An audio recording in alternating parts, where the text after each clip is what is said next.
अस्सलामुअलैकुम। कैसे हैं आप लोग? सब खैरियत से हैं? उम्मीद है आप लोग सब खैरियत से होंगे और मैं भी अल्लाह ताला के फजल करम और उसकी तौफ़ीक़ व इनायत से बिल्कुल ठीक हूँ। आज हम सेकेंड ईयर मैथमेटिक्स में चैप्टर नंबर 4 एक्सरसाइज 4.4 में क्वेश्चन नंबर 6 करने जा रहे हैं। इससे पहले जो हमने 4.4 शुरू की थी तो हमने क्वेश्चन नंबर 1, 2 और 3 कवर किया था। इंशाल्लाह जैसे जैसे मुझे टाइम मिलता जाएगा वैसे वैसे मैं इस एक्सरसाइज के जो नुमायाँ और चीदा प्रोमिनेंट क्वेश्चंस होंगे और जिसके एग्ज़ाम में आने की तवक्को होगी वो पूरी करवा दूंगा।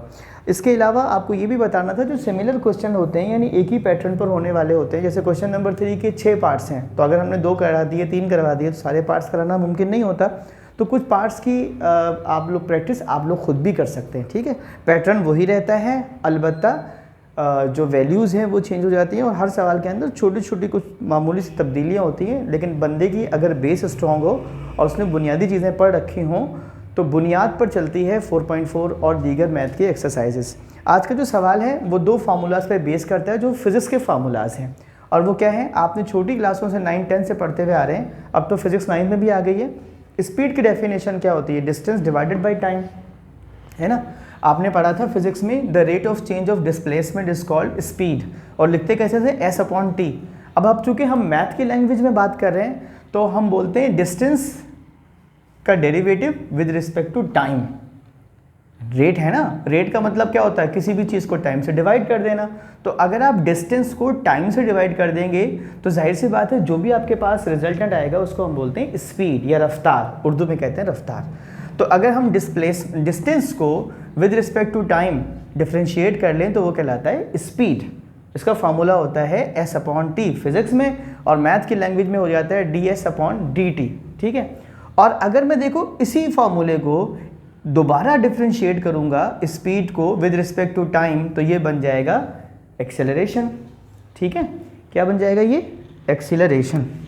यानी जब स्पीड को टाइम के लिहाज से डिफ्रेंशिएट करते हैं, स्पीड को टाइम के लिहाज से डिफ्रेंशिएट करते हैं तो स्पीड क्या बन जाती है? एक्सेलरेशन। तो हम फिजिक्स में पढ़ते आए हैं the rate of change of speed is called acceleration, ठीक है। ये 2 बातें इस सवाल का बुनियादी हिस्सा हैं। ये 2 ही बातें इस सवाल के लिए आपको ये बताती हैं कि आपको अगर स्पीड और एक्सेलरेशन को निकालना हो तो पहले आप स्पीड को निकालने के लिए डिस्टेंस को टाइम के लिहाज से, टी के लिहाज से डिफ्रेंशिएट कर लें, और फिर जब आपके पास स्पीड आ जाए तो आप स्पीड को दोबारा टाइम के लिहाज से जब डिफ्रेंशिएट करेंगे तो वो बन जाएगा एक्सेलरेशन, ठीक है। उम्मीद करता हूँ ये बात समझ में आई होगी। अभी हम सवाल को समझते हैं तो सवाल आपको और अच्छे तरीके से समझ में आएगा। 4.4 एक्सरसाइज है, क्वेश्चन नंबर 6 है। A particle move so that its distance s at time t is given bye.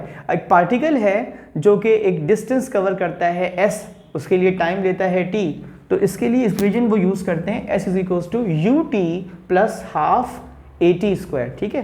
तो VIT को बास किताबों में इनिशियल वेलोसिटी को u भी लिखते हैं, तो आप u लिखें या VI लिखें बात एक ही है। कहते हैं where u and a are fixed real numbers. इस इक्वेशन में जो u और a है यानी कि इनिशियल वेलोसिटी और एक्सेलरेशन ये फिक्स्ड रियल नंबर हैं। कहते हैं फाइंड इट्स स्पीड। देखिए वही बात आ गई ना जो मैं आपसे जहाँ से मैंने बात शुरू की थी।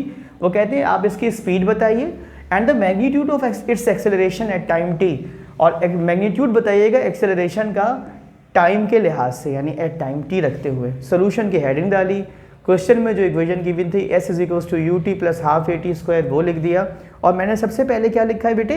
Differentiating with respect to time on both side. d/dt लिखा हुआ ये s तो पहले से मौजूद है तो ये क्या बन जाता है? ds/dt, ठीक है बेटा।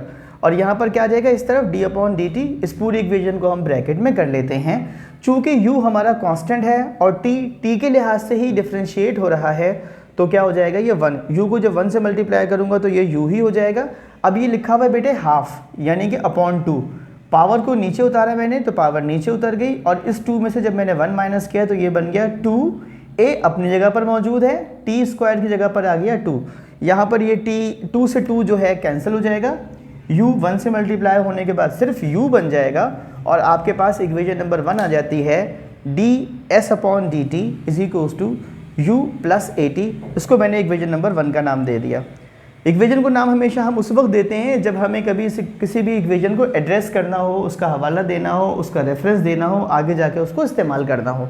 ठीक है, तो हमारी बुनियादी इक्वेशन आ गई। और देखो यही तो हमसे पूछा था कि ds/dt क्या चीज़ होगी, तो हमने बोला ds/dt किसके बराबर होता है, स्पीड के। अभी मैंने बताया था ds/dt किसके बराबर होता है, स्पीड के। तो आपके क्वेश्चन का जो पहला पार्ट था फाइंड इट स्पीड, वो आ चुका है। इसकी स्पीड कितनी है, u+at। ठीक है, अब आ जाइए क्वेश्चन के दूसरे हिस्से की जानिब, जिसमें उसने पूछा था हमसे कि magnitude of its acceleration at time t। उसके लिए मैंने लिखा है फॉर एक्सेलरेशन।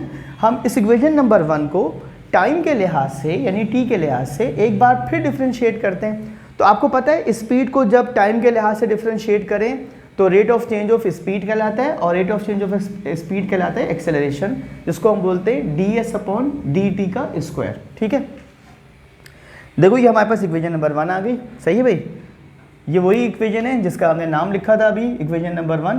इक्वेशन नंबर 1 आ गई बेटे। इस इक्वेशन नंबर 1 को हमने टाइम के लिहाज से दोनों साइड पर डिफ्रेंशिएट किया, तो यहाँ पर होगा ds/d पहले से मौजूद था, t पहले से मौजूद था, देखिए d पहले से मौजूद था, ये बन जाएगा t का स्क्वायर। d/dt इस तरफ आ जाएगा, ये कांस्टेंट है, इसकी वैल्यू 0 हो जाएगी। t जब t के लिहाज से डिफ्रेंशिएट होगा तो 1 हो जाएगा, 1 लिखते नहीं है, यानी 1 को a से मल्टीप्लाई करें तो ये a ही आ जाएगा। एक्सेलरेशन की हमारे पास इक्वेशन आएगी ds/dt square is equals to a। तो एक्सेलरेशन का हमारे पास आंसर आ गया ये वाला। ठीक है, इसके दोनों आंसर्स आपके पास आ चुके हैं, स्पीड भी आ गई है और एक्सेलरेशन भी आ गई है। उम्मीद करता हूँ आपको आज का सवाल समझ में आया होगा। इंशाल्लाह मिलते हैं अगले वीडियो में एक और सवाल के साथ। अपना बहुत ख्याल रखिएगा। सवाल अगर आपको अच्छा लगा हो, समझ में आया हो, तो अपने दोस्तों के साथ शेयर कीजिएगा। अल्लाह ताला हम सब का हामी व मददगार हो, और मेरी तरफ से पेशगी आप सबको रमज़ानुल मुबारक की बहुत बहुत मुबारकबाद। अल्लाह हाफ़िज़।